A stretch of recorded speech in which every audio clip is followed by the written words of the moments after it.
Hi, I'm Hathaway Hester from Chicago Area Archivists. I'm also archivist and digital preservation librarian at the National Association of Realtors.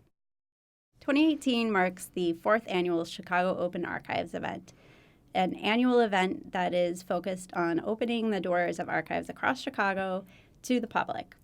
And today, in honor of Chicago Open Archives, I'm here with past participant Greer Martin, Discovery and Metadata Librarian at the Paul V. Galvin Library at Illinois Institute of Technology. Hi, Greer. Thanks for joining me. Hi, Hathaway. Thanks for having me. In a university setting, you must get a fair amount of students through your doors. What are the students and faculty typically looking for when they visit your archives? It's a wide range. We have an architecture school. It's part of IIT, and Mies van der Rohe was the director of that school for 20 years.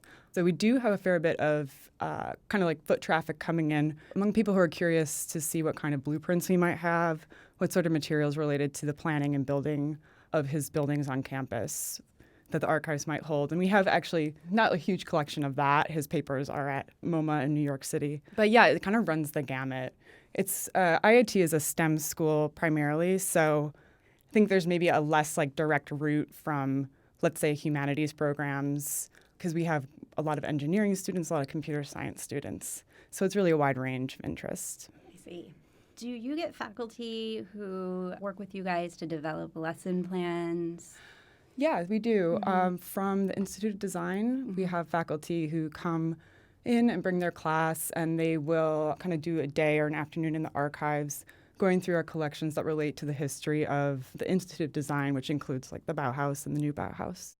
And in terms of the public, when you've had the public come in and view your collections, what's the reaction been?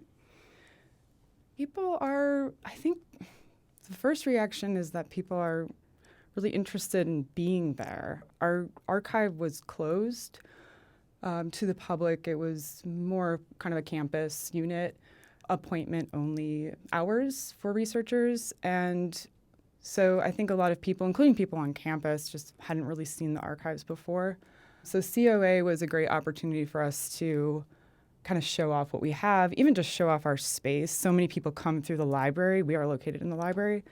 It's a really popular place on campus for students, and they just pass right by that door. So our kind of opening of the archives coincided with COA's like first years. So it was a good opportunity for us to actually get people in who are already, faculty, students on campus.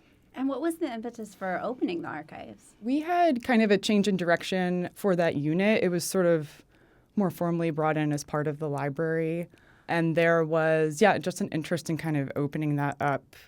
It was never really a closed archive, but just sort of, it got a little bit of a facelift in that way. Like, windows were installed in the door so people could actually see in and sort of recognize it as a space that potentially held some library collections rather than just like a random door that might be a closet. Right. It was a more welcoming environment. Right, exactly. Yeah.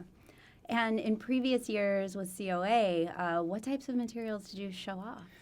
We had a variety of materials. We have kind of our greatest hits collections, like a lot of archives do. So we tried to kind of pull things that told a sort of complete story of, in an overview type of way of the history of the university. So we have some artifacts materials that relate to the two predecessor institutions that formed IIT.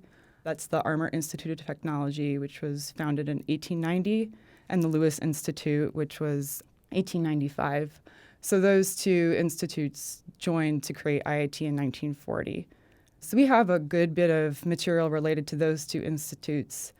We would, so pull out some things related to that.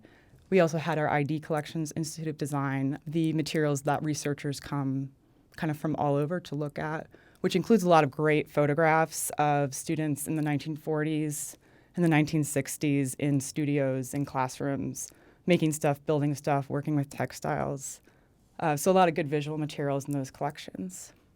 COA was an opportunity to kind of put those things out. Ralph Pugh, our university archivist, who has been with IIT and working in the archives for a number of years, is an excellent storyteller. He knows so much about campus history and Chicago history for that matter. So he does a really good job, skillful job of kind of placing the history of the campus and university within a broader kind of Chicago history. In the past, when you've participated in Chicago Open Archives, who attended? Who did you get coming through your doors? So we did have a couple faculty and a few students. We also had a good showing of other archivists in Chicago, mostly people who are involved with CAA.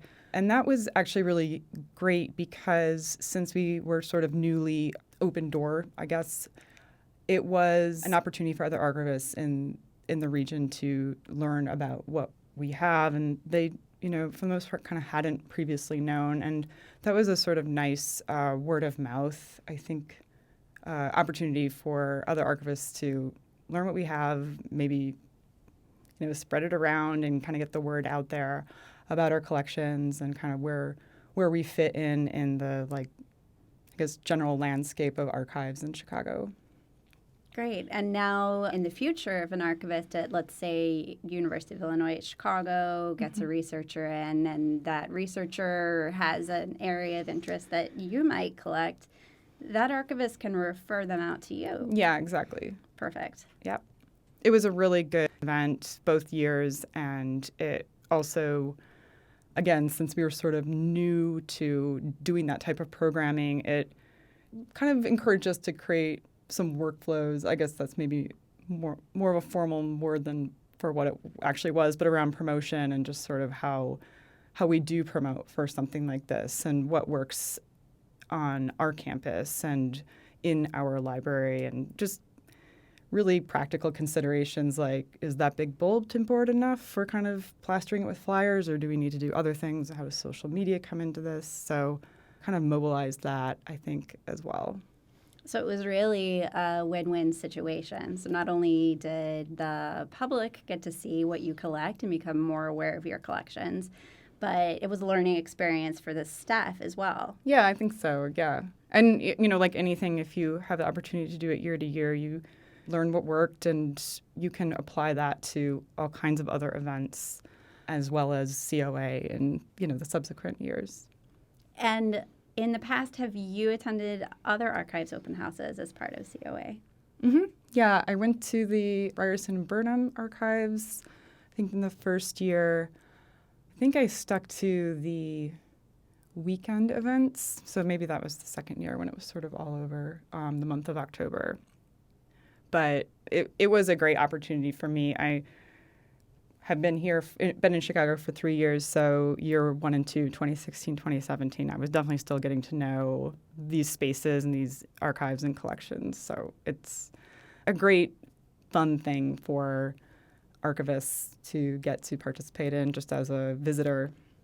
It's a really eye-opening experience. It's always fun to see how other archivists work and how they keep their collections, how they organize things, and even just what their reading rooms look like. Yeah, can be exactly. Very helpful. Yeah, exactly. Yeah, and you can get into that shop talk pretty easily in other venues, and it is kind of nice to just be another audience member. You're just one of any member of the public who is inside. So it's a little different than like a CAA tour where you are kind of there as a professional and you're viewing those things, the space, the containers, the systems with that eye. But to kind of step back and take that hat off and just kind of, wander around, look at photos. And it's a nice opportunity that I don't think normally you would get. It's nice to have those conversations happening in the month of October because it is American Archives Month, which is why Chicago Open Archives started originally. And it's great to hear that people are talking about archives, maybe thinking about archives more because of events like Chicago Open Archives. Yeah, definitely. Yeah, it's a great combination. It was smart to position it in October to begin with, and it's great that it's actually all month now. I kind of like that new format. I do too. It means that throughout the month of October, we have archives kind of front and center in our minds, and maybe front and center in the minds of some members of the public who hadn't really thought about archives before, or it's been a while. It's an opportunity to open our doors and bring them in. Absolutely. Well, thank you so much for talking with me today, Greer. Thank you.